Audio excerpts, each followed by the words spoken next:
Hello, beautiful moms and entrepreneurs. My name is Charisse Walker, and I'm your host of the Unbreakable Mompreneurs podcast. This is a place where we come together to learn, grow, and inspire. So sit back, relax, and let's get started.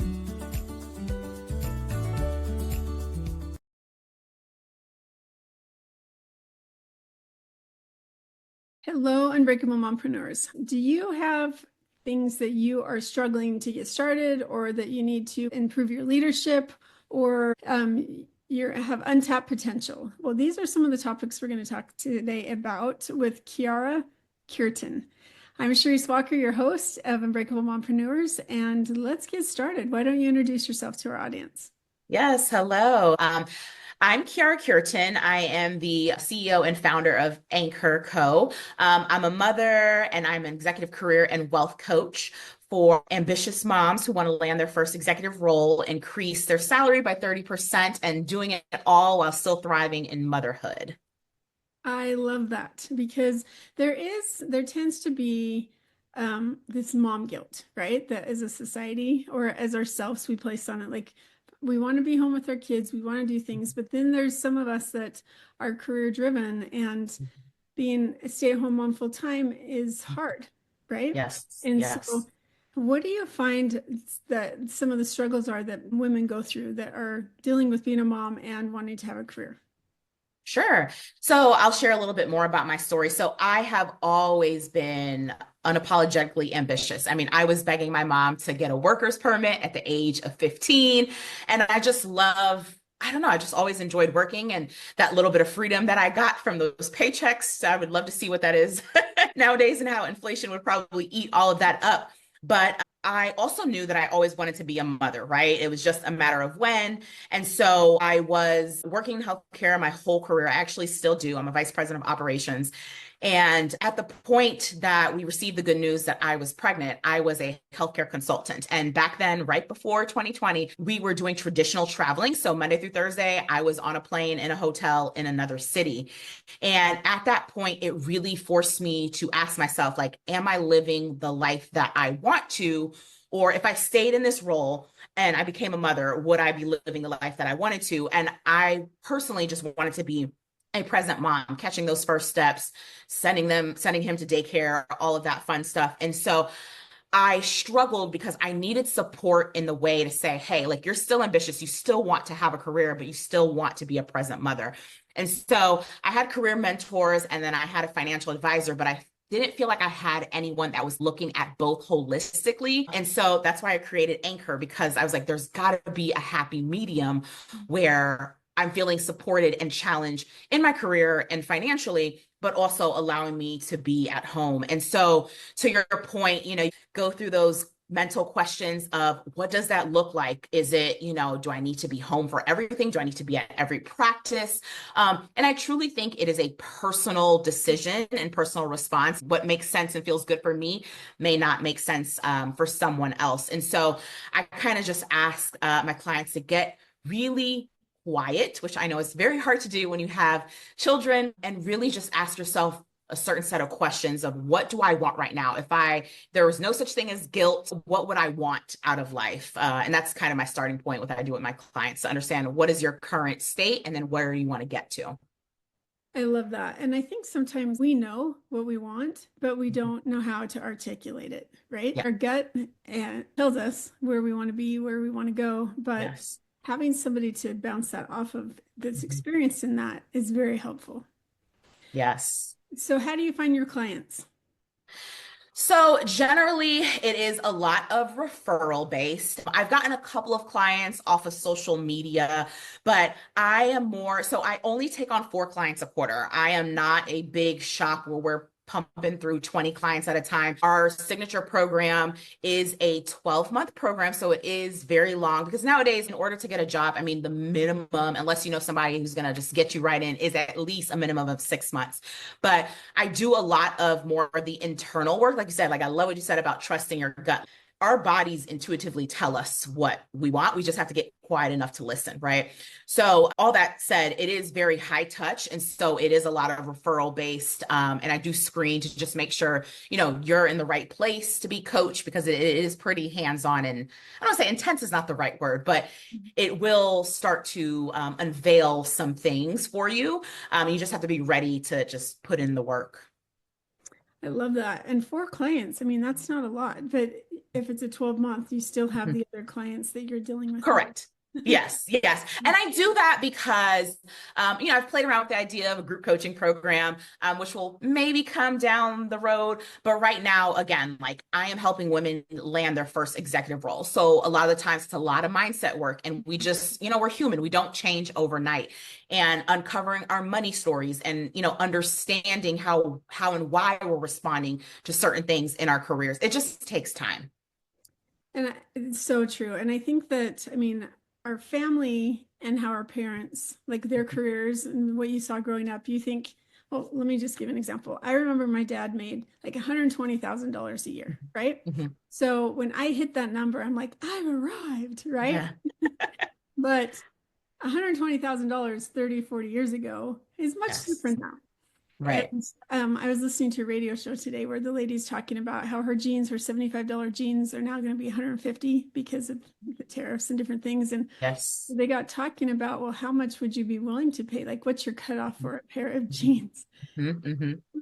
Probably $225. I'm like, it's a pair of jeans, right? I know. But we all have different perspectives and things, because jeans can last. If you think about it, how many years do you have a pair of jeans? They last forever.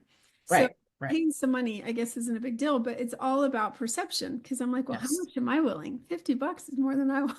I know. And, I don't even like jeans. Like, I'm like, give me some leggings or something. So even 50 is kind of like, but I agree with you, right? It's about the quality. And again, it's like, okay, am I going to have 5 pair of jeans, or am I going to have that one pair of $225 jeans? I'm not paying that, but somebody else might find that value, right? And that, so. No, and so getting back to my point was, how do you bring women? Because a lot of times we are trained as women that the man is in charge, and that is changing a lot. Like, my generation is much different than what it is now, because unfortunately, well, I shouldn't say unfortunately, but you see a lot more men now choosing to stay home while the women, they go to work. And so how do you help women, and what do you find they struggle with in mindset?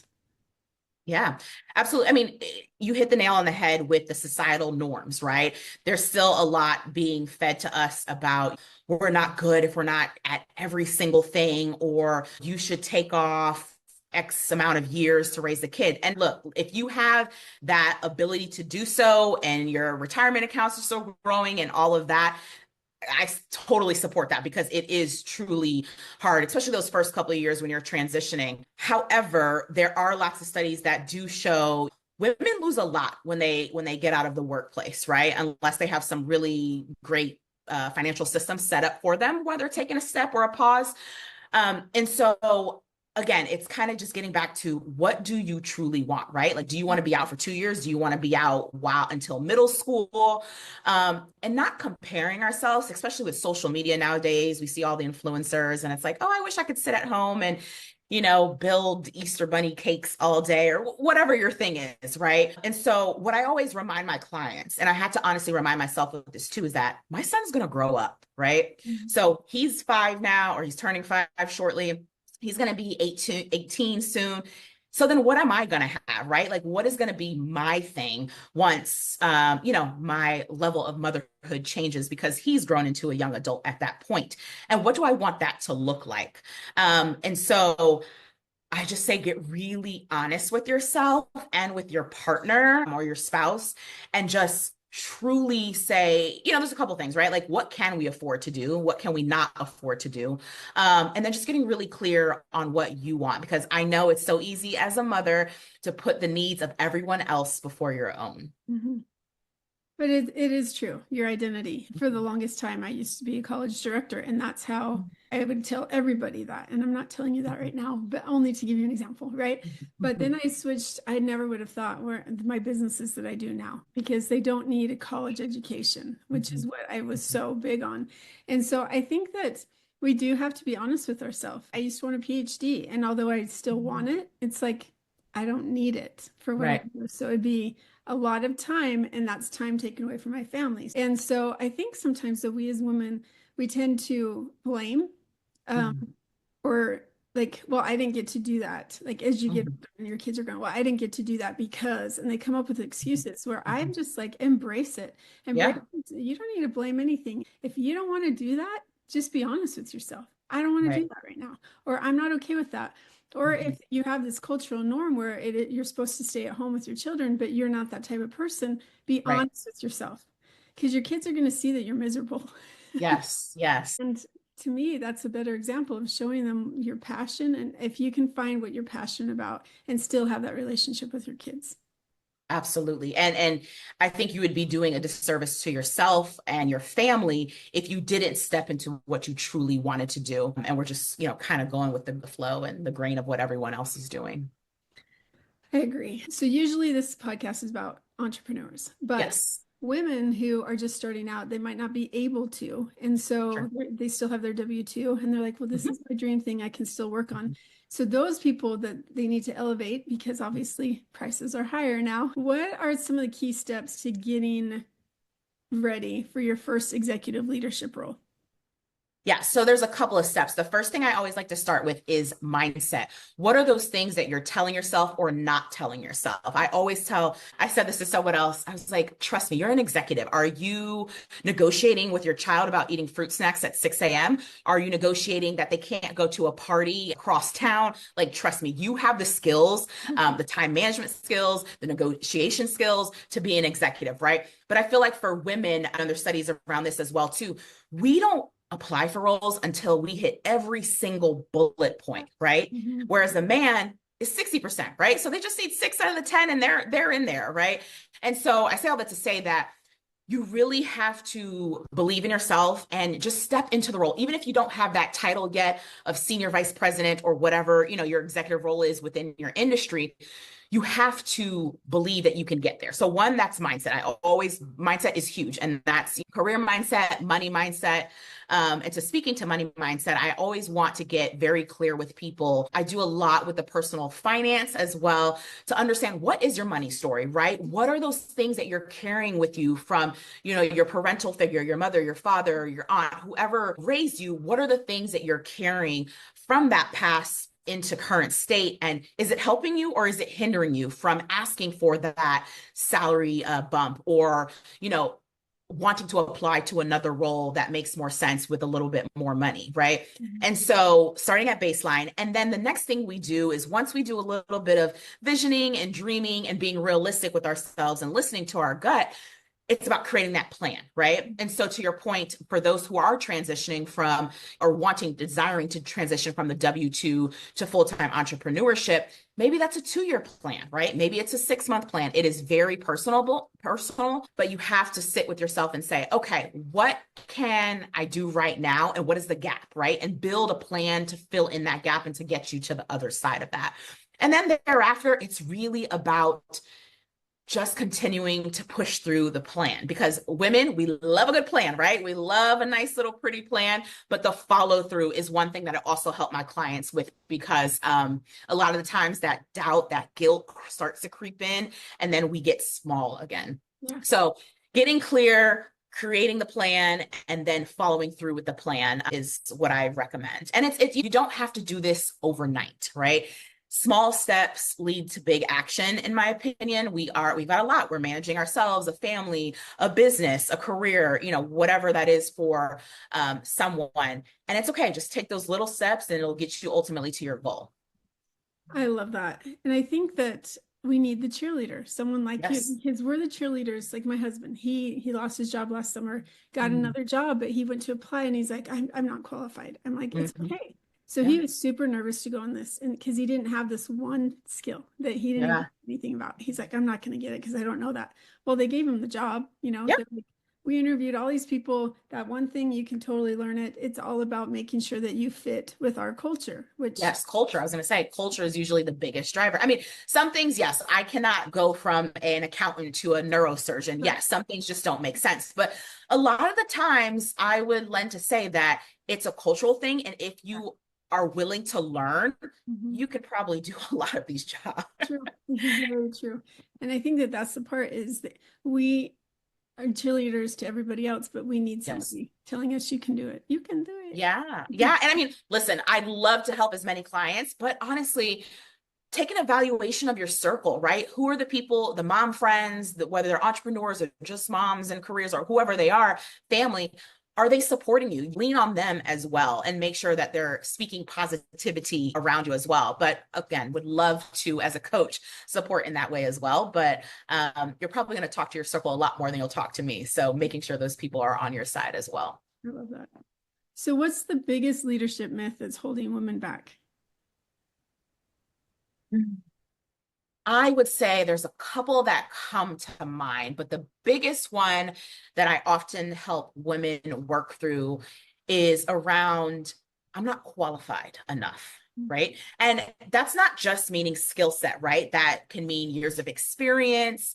And I think a little bit, or a big piece of it does go back to that notion of you can't be what you can't see, right? So if you're still looking at our Fortune 500, Fortune 50, those types of companies, these bigger, even the smaller companies, a lot of the times it is male in leadership roles, right?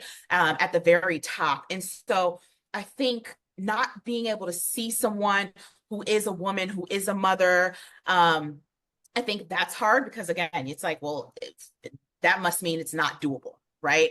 And I would say to that is that they just haven't found someone, or someone hasn't applied or stepped up, right, to go into that role and be willing to change a few things, right, that maybe worked for men, but don't work for working moms, right, or working fathers or whatever. So I would say truly just feeling like you're not qualified. And again, to your story earlier, qualification, what does that truly mean, right? Like it means different things to different people.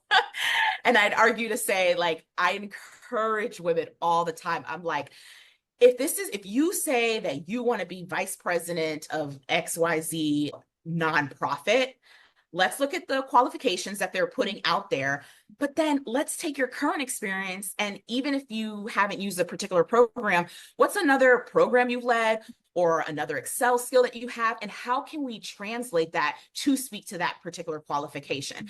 So there's lots of different ways. It just, don't box yourself in, right? Like get really creative in connecting the dots to help you feel qualified and apply for the role. So that's one part of it. But then you also have to truly believe in yourself, because that will come across if you're not confident. Yeah, totally will. Yeah, I agree. And I want to switch gears because that's if you want to get a job and you want to promote yourself. But now I want to talk about you left that and you're now an entrepreneur. So what do you wish that you would have known then that you know now about starting your business? And I'm sorry. Yeah. So to clarify, I am still a W-2, but I am an entrepreneur as well. And I just started AncHER in 2020. But one thing I wish I would have known is I wish I would have spent more time getting really clear on my niche. And so I always have been a support, went to all women's college. I've always been more of the feminist side. And so I initially started targeting, and I just said, women, career, and money, right? And then I got a little bit more niche and I said millennial women, right? But then once I sat with myself and I'm like, who do you really want to help? That's where I landed on mothers who are at this crossroads of still being ambitious, but still wanting to have a career. So I spent a lot of money on the copy and the website and the photo shoot, when I should have just sat and just taken some time to really, really ask myself, who do I truly want to help? So that's number one. And then number two, I wish I would have gotten a little bit more support on how to monetize, right? So of course, we're using social, it's free, but I feel, especially nowadays, I feel like social is so noisy. So I'm always like, what could I have done differently? Go to more in-person events. I mean, it was a little tricky in 2020, but more virtual, but like what other ways could I have marketed myself? So really getting a really good understanding of like, lead generation, marketing, and nurturing leads, and warm and cold, like that whole marketing suite, I'm still learning. I wish I would have spent some more time and paid for support with that. Right. And I think that that's important to realize, because there are so many coaches out there that all say, I can help you. Right. But do you really need like what they give in the whole Right. program, or do you need it like very specified in this? And where is their professional experience? Where is their success in that? Like if they're newly starting out, go Right. somewhere else, right? I mean, Right. unless they want to offer to you for a drastically reduced or Right. Price or something like that. Yeah. yeah. And so I think that those are some of the things that you're right. We spend so much time trying to make something perfect, but I learned something that if you don't like you said that you didn't know your niche. Well, you create this whole program, Right. then you don't even know your niche. And so you're calling out to hey you Yeah. in the mall instead of hey Susie, right? Right. Right. And so that's the part that you can spend all this time and yet nobody's going to buy the product and you have to revamp it anyway. So make sure Yes. there's a demand for it and then Right. time and be imperfectly perfect, right? Which Yes. means just start, don't build until you know. I've heard that from so many different people. So I love that you said that. Yes, those are, yeah, those are two big. I mean, I have a slew of learnings. I think that's the beauty in entrepreneurship. If you can get around not being perfect, which I feel like women have a very hard time not doing, there's lots of lessons to be learned. And it's a wonderful journey. Like I've really, truly enjoyed it.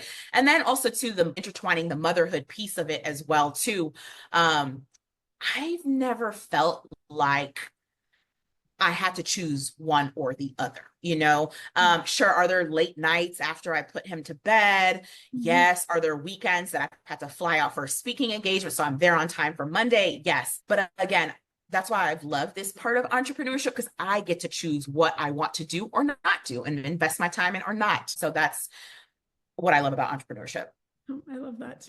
Okay, so let's touch on motherhood real quick. I'm just going to ask Yes. you one question. Sure. If you're sitting on a park bench and a 9-month pregnant first-time mom comes and sits next to you, and you get talking, what is one piece of unsolicited advice you'd give her? The first thing that comes to mind is cut out the noise.